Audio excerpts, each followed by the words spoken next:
At 3:11 a.m., Unit 2E reported gnawing inside the walls.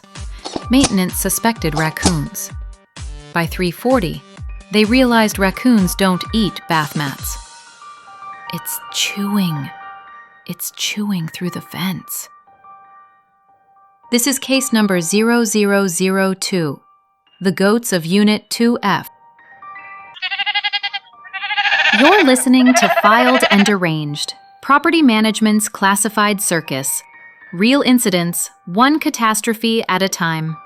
We've seen the files, we've read the reports. We've tried to believe they were exaggerated. We were so wrong. Today's file: 2 hooves, no paperwork, and a tenant who swears the goats are licensed. In Vibes. Act 1. The Complaint. Unit 2E reports a barny odor in the stairwell. Dry grass. Warm ammonia. Something pastoral. Unit 2G reports chewing through the vents. Maintenance enters 2F at 9:10 p.m. with gloves and optimism. Key turning. Door opens. Soft bell jingle. Hoof clack on linoleum. In the kitchen, Moonbeam, beige, imperious, curtain threads hanging from her mouth.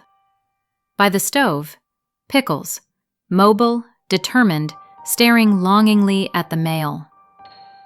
Raccoons don't wear dish towel sashes that say, "Do not stress me." Apparently goats do. Or their handlers do. Act 2. The Tenant's Defense. The unit is arranged like a pocket-sized pasture maze. Pillow by the fridge. Yoga mat by the TV. Salt lick where a bath mat used to be. Note: management had no protocol for salt licks. Tenant, barefoot, serene. They're not pets. They're therapeutic presences. Management measured. Livestock isn't allowed in the building. Tenant gently correcting.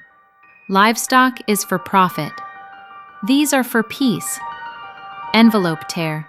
Pickles sampling certified mail. Peace, in this context, eats baseboards. Tenant scolding. Pickles, stop. You're only allowed to eat junk mail. Act 3. The traveling goat family pattern emerges. The plot thickens the moment the investigation widens. Prior addresses, prior complaints, prior hay. This is not their first building, not their second. Landlord recorded quote, "It was like a hazmat zone. Goat smell everywhere." Recovered photos from a former landlord show familiar chaos. Bales indoors, wire pens, birds roosting on dressers. The goats change names. The numbers grow. The pattern persists. They were Moonbeam and Pickles when they arrived. They'll be something else when they move on. They always name them. Last building, it was Sunflower and Biscuit. This isn't whimsy. It's a root. OMG. The traveling goat family is real. Act 4. Policy versus pasture. Management restates lease. No livestock. No unpermitted animals. No free-range anything. Tenant responds, "They reduce anxiety.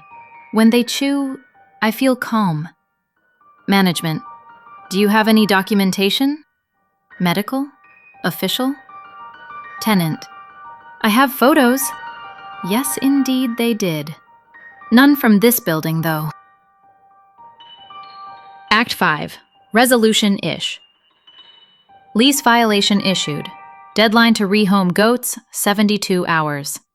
Moonbeam and Pickles were relocated to a farm, allegedly. 2 weeks later.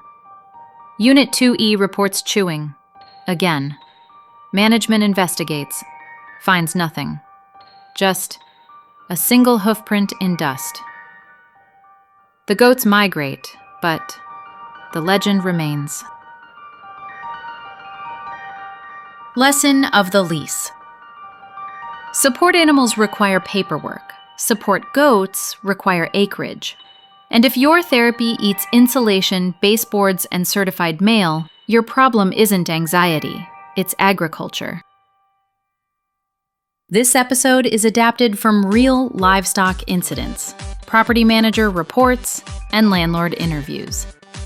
Names and locations have changed. The traveling goat family, however, has not. Next time on Filed and Deranged. Sounds from above, but no one lives upstairs. In fact, there is no upstairs. Case number 0003, The Attic Thing.